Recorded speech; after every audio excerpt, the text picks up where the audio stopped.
The Thanksgiving table stretched across my dining room, weighed down with food I had spent 2 full days preparing. Every dish was homemade, every place setting carefully arranged, because family gatherings always mattered to me. My sister Jennifer sat confidently at the head of the table, one hand protectively cradling her 6-month-old daughter while the other gestured dismissively toward my twins, Emma and Lucas, who were playing quietly in the corner. Without hesitation, she announced that we needed to talk about living arrangements, her voice cutting sharply through the warm family chatter. She explained that her baby needed proper space, a nursery, and room to grow. I carefully set down the gravy boat, already sensing where this conversation was going. Jennifer pointed out that my apartment had 2 bedrooms, emphasizing that one should be for her family and the other for storage, because a baby could not share space with boxes. She looked to our mother, who nodded encouragingly in agreement. Jennifer continued by saying that my children were older and could share one room, while her baby needed the 2nd bedroom. I quietly reminded them that Emma and Lucas were 7 years old and already shared everything else in their lives, and that their bedrooms were the only private spaces they had. Mom immediately dismissed this, stating that children that age did not need privacy, and that an infant's needs were completely different. My brother David smirked from across the table and told me to be reasonable, pointing out that my kids were in school all day and questioning why they needed separate rooms at all. Jennifer then shifted the conversation to what she called the building situation, claiming it was unfair that I lived there rent-free while everyone else paid. I explained that I had been managing the building's finances for 3 years, handling rent collection, maintenance scheduling, vendor payments, and tax documentation because of my accounting background, and that I did in fact pay rent. Jennifer waved this away, insisting it was barely anything and accusing me of hoarding space. She argued that her family of 3 was crammed into 2 bedrooms while the baby slept in their room, which she said was not sustainable. Aunt Linda joined in, agreeing that babies needed space for cribs, changing tables, and monitors.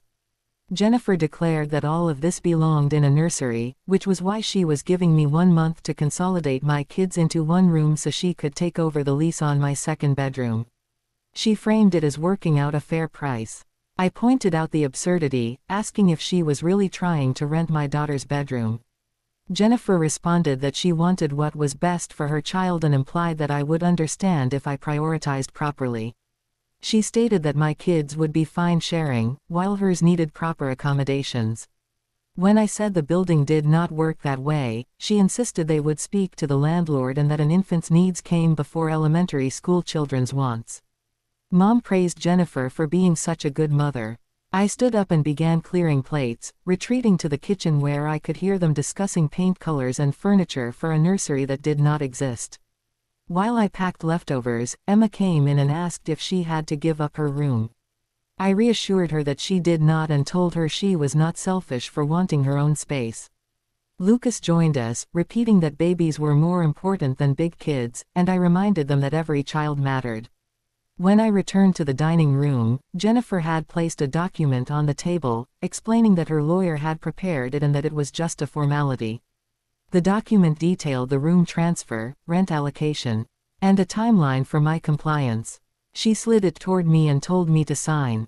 I picked up the document and noticed how detailed it was, down to the exact measurements of Emma's room and even paint color approval requirements.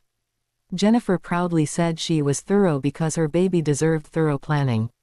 Before signing anything, I mentioned that the building ownership had changed. Jennifer dismissed this until I explained that the previous owner had retired and sold the property. When she demanded to know who the new landlord was, I explained that it was not an investment company. Then I told them the truth. I had bought the building the previous month. The room went silent. I explained that the deed transferred on October 15 and that I had been saving for years, using my accounting background and documenting deferred maintenance to make the purchase possible. Jennifer accused me of lying, but the county records and mortgage company confirmed it. Mom insisted that if I owned the building, I should give Jennifer the room, but I explained that landlord-tenant laws prevented arbitrary changes and that I could not legally force my children out of their bedrooms. Jennifer then realized that her rent was being paid to me and that her unit was the most expensive 3-bedroom in the building, though she was paying below current market value. I pointed out that her lawyer's document proposed charging me $400 for a single bedroom while she continued paying reduced rent. I explained that her lease renewal was coming and that all units would be adjusted to market rates, phased in legally and fairly. The table fell apart after that. Jennifer threatened to leave, but ultimately every tenant renewed. The building needed real maintenance, including a new roof and electrical upgrades, which were completed in the months that followed. Complaints faded once the improvements were finished. Emma kept her pale yellow room with stars on the ceiling, Lucas kept his blue space-themed walls, and I kept running the building responsibly.